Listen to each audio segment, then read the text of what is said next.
So hey guys, welcome back to my channel. मैं हूं अमन। आज वीडियो में आपका फिर से स्वागत है। गाइस, वैसे तो मैं वीडियो बनाता नहीं। हमारे देश में एक बिल आएगा, इसका नाम है वर्क बिल बोर्ड। इसमें क्या किया गया है कि इसमें मुसलमानों की ज़मीन है उसे छीनी जा रही है उनसे कि जी ये तुम्हारी नहीं, ये अब सरकार के अंडर रहेगी, सरकार जो चाहेगी वो करेगी। यहाँ तक वो अभी तो एक मस्जिद तोड़े, कल को 4 तोड़ेंगे, साथ बहुत सारे शहीद कर देंगे। इनका ये एजेंडा है।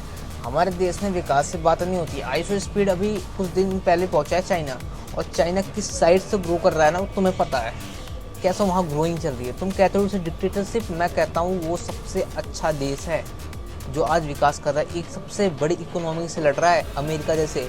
उसकी जीडीपी पता है हमसे 10 गुना ज़्यादा है।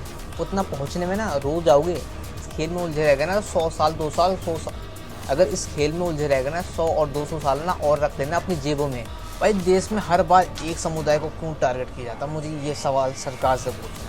हमेशा हर चीज़, चाहे वो दिवाली हो, होली हो, ईद हो, बकरा ईद हो, क्यों भाई हमें क्यों? क्या हमने क्या किया? क्या हमने आज़ादी में हमारा हिस्सा नहीं था?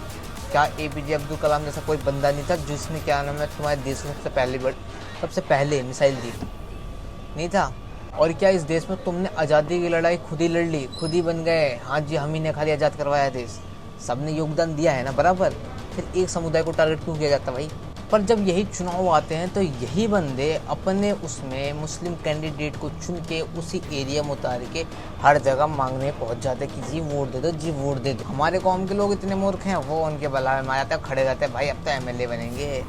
वैसे कुर्सियों पर मैं थूकता हूँ, ठीक है, जो हमारी खिलाफ हो, जो हमारी रक्षा ना कर सके। आज जब वो पार्लियामेंट में वो बंदा अकेला तनहा खड़ा होता है तो दर्द यहाँ होता है कि उसका ऐसा बंदा चाहिए था हमें, लेकिन हमने गलत चुन लिया। क्योंकि अगर हमने 6, 7, 8, 10 भी सही चुने होते ना तो आज ना ये हाल ना देख रहे होते। पता है जो ये भीड़ होती है, इस भीड़ में ना 80 से 90 बंदे ऐसे होते हैं जिनको खुद ना नहीं पता होता कि हनुमान चालीसा क्या है, इनको खुद नहीं पता होता गायत्री मंत्र क्या है। बस ये झंडा लेके पहुंच जाते किसी कहने 500 रुपए में। और मैं ये सरकार से पूछना चाहता हूँ, आखिर हमें ना कब तक ऐसे जीना होगा एक दूसरे को ट्रोल करके? आखिर कब तक एक दूसरे के उसको मारे वो उसको मारे, कब तक ऐसे जीना बता दो भाई। उस ड्यूरेशन को ना मैं एक नोट कर लूँ जी, अब तक तब तक लड़ना है हमें। और ये वीडियो ना मैं कंटेंट के लिए तो बिल्कुल भी नहीं बना रहा हूँ। ये वीडियो मैं सिर्फ और सिर्फ सरकार की आंखें खोलने के लिए पूछना चाहता हूँ कि भाई यार ऐसा क्या गलती कर दिया इन्होंने, क्या जुल्म किया है? जुल्म बता दो, या गुनाह की सब बिना सजा दे रहे?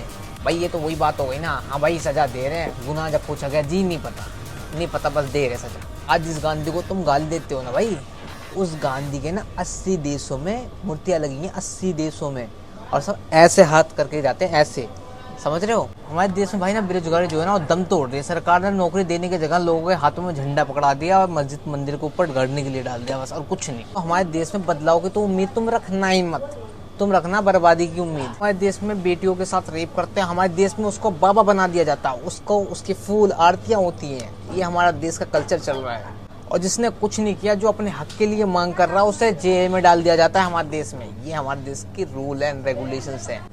मुझे नहीं पता इस वीडियो के बाद क्या होने वाला, पर मैं सच बताऊं मैं ना परेशान हो चुका हूँ इस देश में।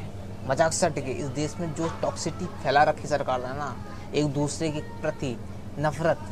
भाई मैं सच बताऊं, तुम एक बंदा दिखा दो, एक बंदा जो हिंदू के खून का प्यासा, जो मुस्लिम का खून का प्यासा, नहीं मिलेंगे। ये वही होंगे जिनको 500 रुपये दे के ये साले क्या नाम है उतारते हैं अपने धरने में। ये वो हैं। हम लंच में ना ये सारे दोस्त मिलके एक थाली में खाते हैं, हमें नहीं फ़र्क पड़ता कौन नीची जात से ऊंची जात से, नहीं फ़र्क पड़ता भाई। पर इन्हें फ़र्क पड़ता है कि हमारी एकता देख के इनमें जलन होती है।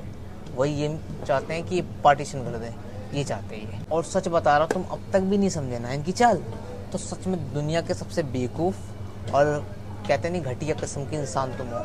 ये हमें बांट के तोड़ के रख देंगे और कुछ नहीं, इनका वोट बैंक बनेगा बस, और कुछ नहीं बनने का। भाई हमें बिजनेस पे बात करनी चाहिए, हमें डेवलप में बात करनी चाहिए, हमें जीडीपी पे बात करनी, हमें टैक्स पे बात करनी चाहिए। टैक्स हमसे भरपूर लिया जा रहा है लेकिन रोड नहीं मिल रहा, वैसा मिला है किसी को? सो आज की वीडियो यहीं तक थी। वीडियो अच्छी लगी तो लाइक कर देना, सब्सक्राइब कर देना, मत करना कोई फ़र्क नहीं पड़ता भाई। पर एक चीज़ ध्यान रखना, जाग जाओ कम से कम, बस इतना कहूँगा।